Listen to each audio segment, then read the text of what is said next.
So here's an Andrew Wiggins video in 2019 for you. I could say all the obvious things. I'm not going to.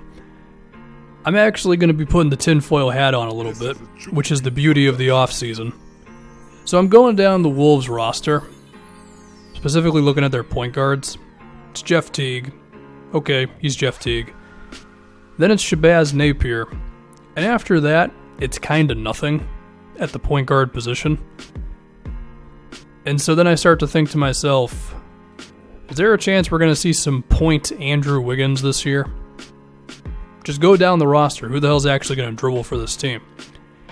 And then, after doing a little bit of Googling, it seems that there were stretches towards the end of last year where Ryan Saunders, who's a lot more creative than Tom Thibodeau is, tried some Wiggins at point and was actually kind of impressed sometimes with Wiggins' vision out there. So then it just got me thinking a little bit more. Would this be the thing to actually wake up Wiggins?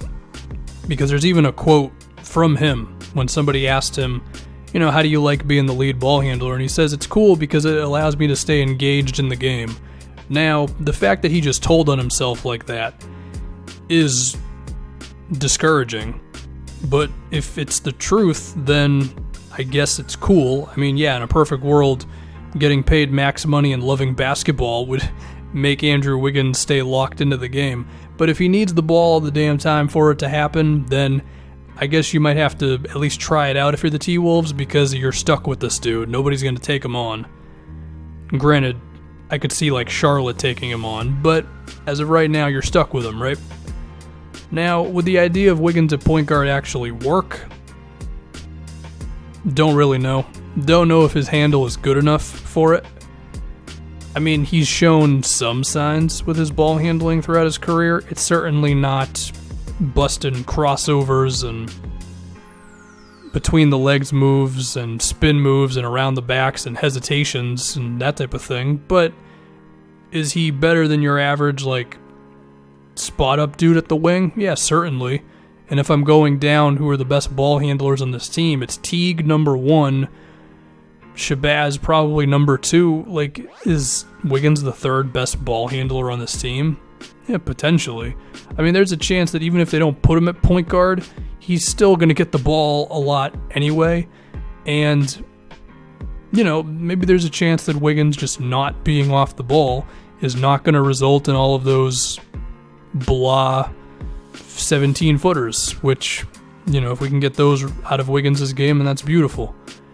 Now, I guess we could also mention Jarrett Culver. I think there's a chance that he could be getting the ball at least somewhat for this team. I mean, again, they just need ball handlers, really. So when I suggest that Wiggins might be getting the ball more, I'm not saying he's going to be the primary ball handler. Teague is probably still going to be number 1, and to be honest, Towns might be number 2.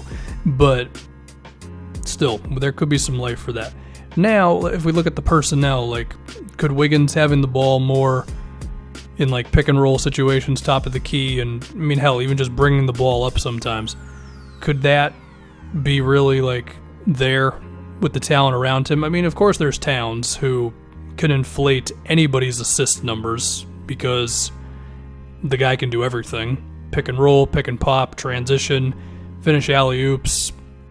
I mean, Towns is going to end up being the all-time leading scorer 20 years from now, so that'll make Wiggins' day a little easier if he's able to pass. Covington can make shots and knows how to play off of the ball. Teague, if left open, can probably make a three-pointer. Jake Layman can make some shots. You hope that Culver can make shots. I don't know. I'm assuming he's going to have at least one above-average NBA quality to him. I don't know if shooting is going to be the thing. I guess another interesting thing would be if we just don't have Towns playing with Taj Gibson or Gorgie Dang. Of course, Taj is not on this team. But I mean, that could help because the spacing could just be better. It could give Andrew Wiggins more spacing to just attack. I mean, if you just hammer it home in his brain, just get in a pick and roll, hopefully you're good enough ball handler, and just attack the basket and please don't pull up. It could actually work out. I don't know. I mean, I mentioned it earlier. The Wolves are just in a position where you've got to try kind of anything to get Wiggins to just not suck at this point. Because I'll tell you right now, if Wiggins is going to be the same dude in terms of his role where he's playing off the ball and you're just hoping for something, then I think it's just going to be another year of 17, 18 points and mid-range jumpers, and his efficiency sucks, and his defense is disappointing, and he doesn't shoot enough free throws, and for whatever reason, he's gotten worse at free throws too, and his playmaking sucks, and his rebounding sucks. Like, I don't want Andrew Wiggins to be the worst player in the NBA anymore, so if that means he's got to be a point guard to do it, or a point forward, or whatever the hell, then, hey, maybe, okay? That's the only thing the Wolves can operate on at this point, is maybe. I mean, I think if you gave them a lie detector test, them being the front office, they would love to trade the guy. And I think their pursuit of D'Angelo Russell this offseason was them acknowledging they're already up against the clock. I mean, they're seeing what is happening with Bradley Beal right now. They just saw what happened with Anthony Davis. Giannis is in the situation right now. Granted, it looks pretty good for the Bucks re-signing him, but you never really know with these things. I mean, they saw what happened with Kawhi and the Spurs.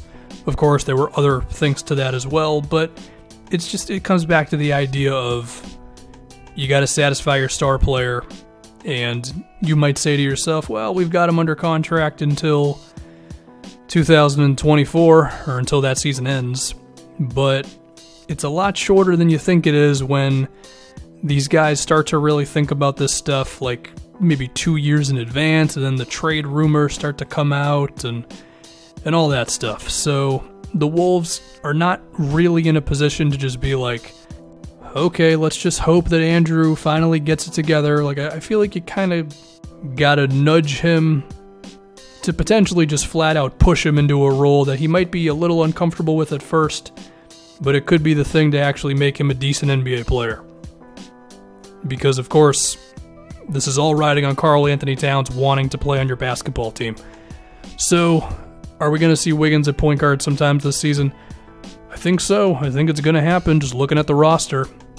Will it work? No clue, but I'm interested to see what happens.